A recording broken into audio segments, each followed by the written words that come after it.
Proclamation.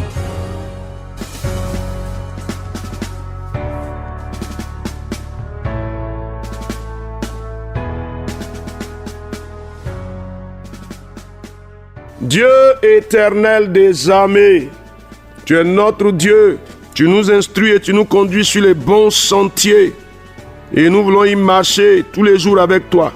Merci pour ta parole qui est bonne pour nous. Tu nous conduis, Seigneur, et nous demeurons attachés à ta parole. Merci, Seigneur, pour ces instants de proclamation de ta parole. Merci pour la grâce et la bénédiction que tu nous apportes. Merci pour le précieux secours de ton esprit dont tu nous couvres. Que la gloire, la louange, l'honneur, l'élévation te reviennent. Au nom de Jésus. Amen. Alors, chers amis, vous allez remarquer que nous sommes en train de marcher dans les sentiers de la sagesse avec le proverbe. Et aujourd'hui encore, je voudrais vous inviter à aller avec moi dans Proverbe chapitre 2. Nous allons lire le verset 1 jusqu'au verset 9. Proverbe chapitre 2, 1 à 9. Mon fils, si tu reçois mes paroles et si tu gardes avec toi mes préceptes, si tu rends ton oreille attentive à la sagesse et si tu inclines ton cœur à l'intelligence, oui, si tu appelles la sagesse et si tu élèves ta voix vers l'intelligence, si tu la cherches comme l'argent, si tu la poursuis comme un trésor, alors tu comprendras la crainte de l'Éternel et tu trouveras la connaissance de Dieu. Car l'Éternel donne la sagesse de sa bouche, sortent la connaissance et l'intelligence. Il tient en réserve le salut pour les hommes droits, un bouclier pour ceux qui marchent dans l'intégrité, en protégeant les sentiers de la justice et en gardant la voie de ses fidèles. Alors tu comprendras la justice, l'équité, la droiture, toutes les routes qui mènent au bien. Amen.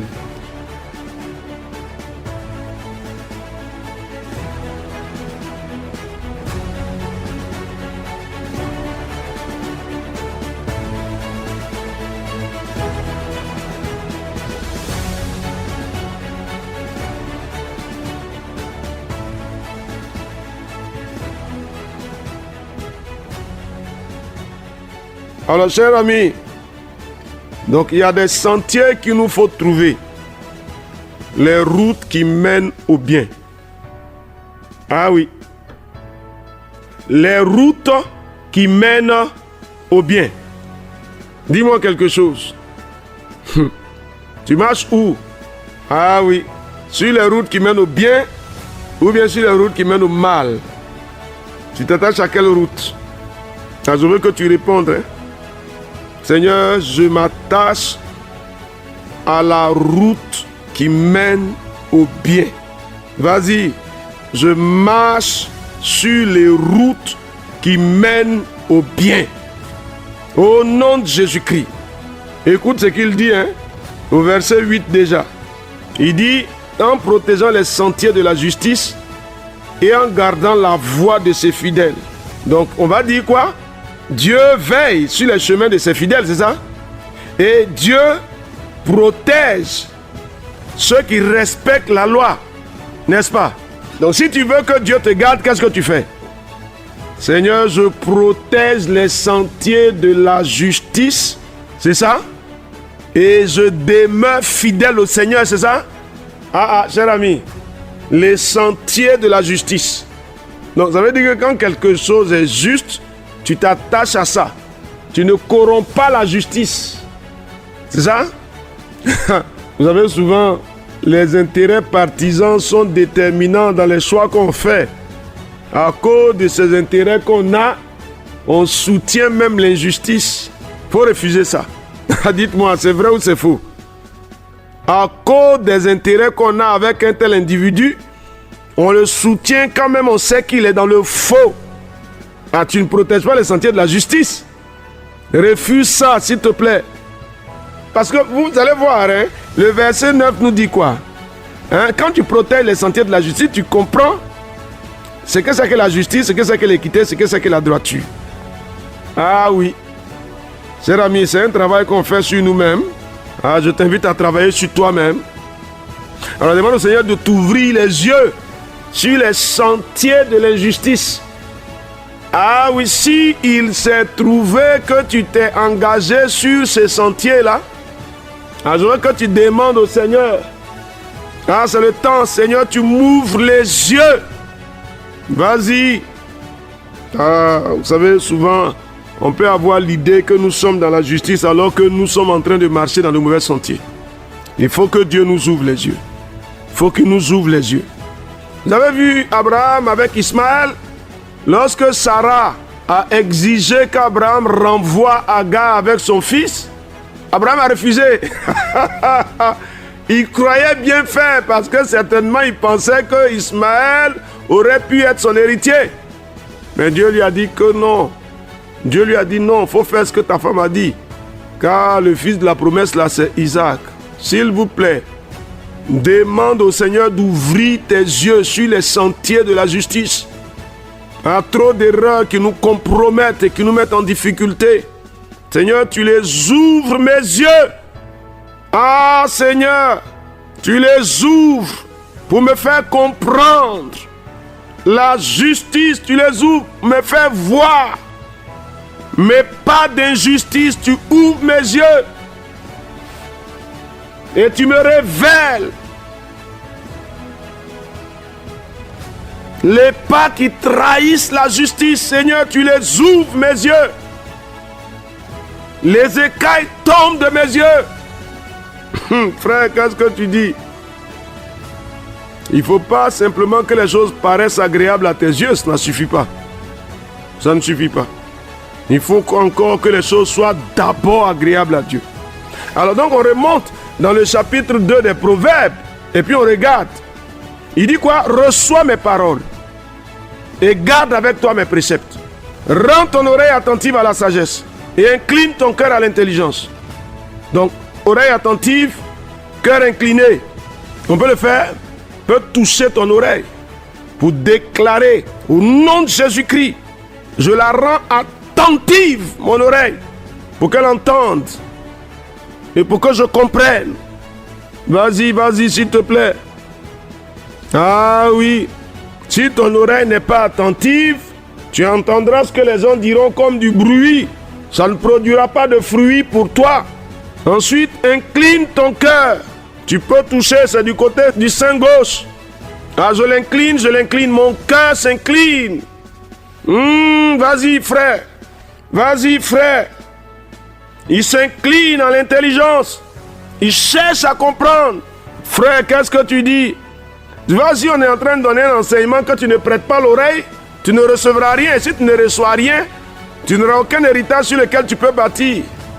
Donc, j'écoute et je comprends. Donc, vous voyez, finalement, c'est deux choses. Écouter, comprendre. Ah, j'incline mon oreille pour écouter. J'incline mon cœur pour comprendre.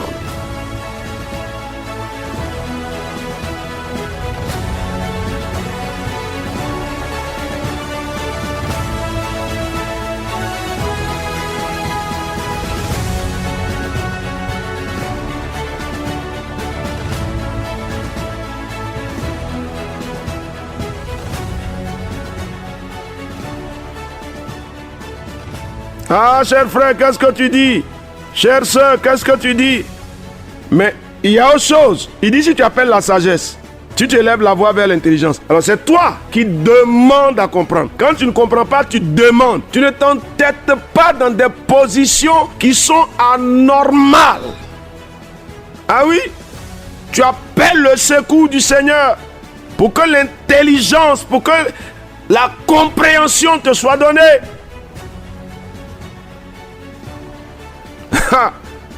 Ah, cher frère, il y a une quête dans laquelle on s'engage, hein? Il y a un travail. C'est qui? Ça te concerne? C'est précieux à tes yeux? Dis au Seigneur que la sagesse est précieuse à mes yeux et l'intelligence est chère à mon cœur. Vas-y, vas-y. Tu cherches ou bien tu cherches pas? Je cherche à comprendre, je cherche à recevoir. Je cherche l'intelligence des choses et la sagesse pour la compréhension des choses. Seigneur, tu me donnes. Tu m'ouvres à l'intelligence et à la sagesse. Vous savez, quand l'apôtre Paul parle, il dit quand on lit, par exemple, l'Ancien Testament, il y a un voile. Mais quand il y a un voile, ça veut dire qu'on ne saisit pas la profondeur des choses. Mais il faut que le voile soit enlevé. Donc il faut parler pour toi-même. Seigneur, tu m'ouvres à la compréhension des choses. Tu me donnes l'intelligence pour recevoir ta parole et pour la comprendre. Mais souvent Dieu te parle et tu ne saisis même pas, tu ne discernes même pas ce qu'il te dit. Seigneur éternel, Dieu des armées, je suis à toi. Et regarde le verset 7. Il dit, il tient en réserve le salut pour les hommes droits. Il tient en réserve le salut. C'est comme si quand Dieu détermine quelqu'un comme étant droit, Dieu travaille pour aider cette personne-là. Et quand quelqu'un marche dans l'intégrité, Dieu le protège. Un bouclier protège. Donc tu recherches quoi, frère? Tu recherches quoi, sœur? La droiture et l'intégrité, je les appelle. Appelle-les. Seigneur, j'appelle sur moi la droiture et l'intégrité. La droiture et l'intégrité. Je les appelle. Ils gardent ceux qui respectent les lois aussi. Ils veillent sur leur chemin. La droiture et l'intégrité. La droiture et l'intégrité, je les appelle. Ah, Dieu des cieux, pour ma vie, marcher dans la droiture et dans l'intégrité. Mon Dieu, mon Seigneur et mon Roi. Dans la droiture et dans l'intégrité, je ne veux pas, Éternel notre Dieu, aller loin de ces sentiers de la droiture et de l'intégrité. Je veux demeurer dans les sentiers de la droiture, marcher dans l'intégrité. Tu m'y conduis, Seigneur. Tu m'y conduis, mon Dieu, dans ta fidélité, dans ta bonté. Ah, Seigneur, béni sois-tu. Chers frères, chères sœurs, un travail qu'on a à faire sur nous-mêmes, il y a un travail à faire. Cherchez premièrement le royaume de Dieu et sa justice, c'est ça qu'on est en train de faire là. Travaillons s'il vous plaît, réfléchissons là-dessus. Assoyons-nous, relisons ces textes. Proverbes chapitre 2, verset 1 au verset 9. Dieu nous apportera le secours, parce qu'il est fidèle. Grâce et paix sur vous, au nom de Jésus. Amen.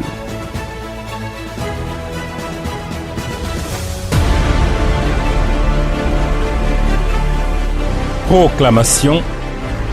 Dieu bénisse votre journée.